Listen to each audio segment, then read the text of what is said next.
Christian Poveda était un réalisateur et reporter franco-espagnol. Il a longtemps été reporter de guerre, notamment en Iran, en Irak et au Liban. Mais c'est pour son travail en Amérique latine qu'il s'est surtout fait connaître, en étant le premier à pénétrer la guérilla salvadorienne en 1982, puis les Maras quelques décennies plus tard. Il était connu pour réussir à avoir de bons rapports avec les bandes criminelles grâce à la maîtrise de la langue et des codes propres à ces groupes. Alors qu'il finissait un documentaire sur les gangs au Salvador, l'un des plus travaillés qui ait jamais existé sur le sujet, il est assassiné en 2009 de 4 balles dans la tête, quelque part entre Soyapango et Tonacatepeque. L'affaire a fait grand bruit, et en 2017, le réel auteur du meurtre reste toujours inconnu.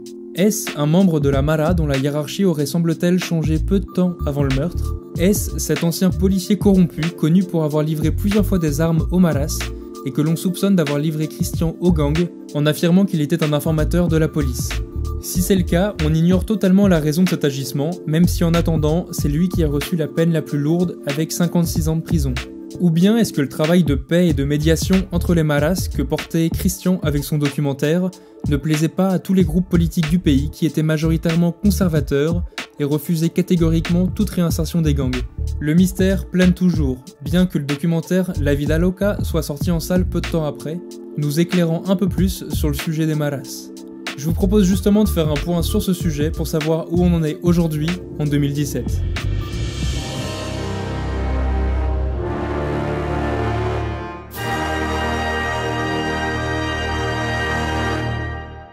Les Maras sont des gangs armés en Amérique centrale, impliqués en grande partie dans le trafic de drogue, le kidnapping, le vol, le meurtre et le proxénétisme. Belle carte de visite. Les plus connus sont les Maras Salvatrochas et les Maras 18, qui se haïssent mutuellement et règlent leurs comptes dans le sang. On retrouve chez eux de nombreux points communs, notamment le très fort sentiment d'appartenance, les tatouages, les rites d'initiation très violents, ou encore leurs activités criminelles. Elles ont aussi une origine commune, car le Salvador a connu une guerre civile entre 1979 et 1992, entre le gouvernement et un groupe révolutionnaire, ce qui a fait fuir plus de 200 000 réfugiés hors du pays, majoritairement à Los Angeles dans les quartiers latinos, qui étaient à l'époque dominés par des gangs mexicains, les Chicanos. Parmi ces 200 000 réfugiés, on retrouvait des déserteurs de l'armée ou des guérilleros qui pourtant se faisaient la guerre au Salvador, mais qui, aux États-Unis, ont décidé de s'unir dans un même gang face aux Chicanos. C'était avant tout pour se protéger, mais vu qu'ils étaient majoritairement rodés à la vie militaire, ils ont vite pris le dessus sur les Chicanos, tout en prenant un certain plaisir à développer les trafics en tout genre, devenant par la suite un véritable gang de délinquants. Ce gang a connu cependant une scission qui serait due, selon Christian Poveda, au fait que deux chefs se soient un jour disputés une femme, provoquant la formation de deux gangs distincts qui continuent de se haïr et de se tuer aujourd'hui.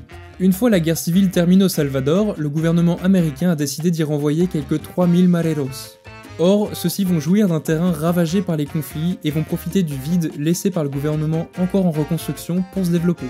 Amnesty International dénombre aujourd'hui environ 100 000 Maras en Amérique centrale, plus précisément au Salvador, au Guatemala, au Honduras et en moindre importance au Nicaragua. Presque 50% d'entre eux se trouvent au Salvador, dont 13 000 sont en prison. Pour revenir sur leurs activités, je vous propose de jeter un œil à l'épisode que j'ai réalisé sur les trafics de drogue, où l'on parle en détail des activités du crime organisé. Les Maras traitent régulièrement avec certains gangs mexicains, tels que les Zetas, bien que les experts jugent que ces derniers sont bien mieux structurés, organisés et équipés. Les Maras terrorisent les populations et deviennent un véritable casse-tête pour les autorités. Et comme pour le Mexique et le Brésil, le gouvernement salvadorien a tenté plusieurs approches ces dernières décennies. Alors que Mauricio Funes a opté pour le dialogue, obtenant même une trêve de 9 mois souhaitée et maintenue par les Maras, ce qui a abouti à une baisse considérable des violences, le président actuel, Salvador Sanchez, a rehaussé le ton et les violences policières au début de son mandat, provoquant une escalade de violence jamais connue jusque-là, avec en moyenne 18 homicides par jour pendant 10 mois d'affilée. Le gouvernement a donc revu sa copie en tentant une nouvelle approche de réinsertion, mais qui ne concerne dans les faits qu'un petit nombre d'entre eux.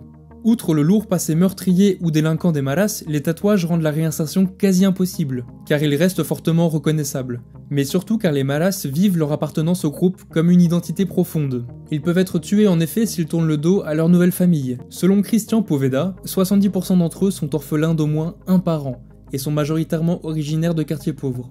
En plus d'un sentiment d'appartenance, les Maras semblent trouver dans ces gangs prestige et ascension sociale, sans oublier que 20% des effectifs sont des femmes.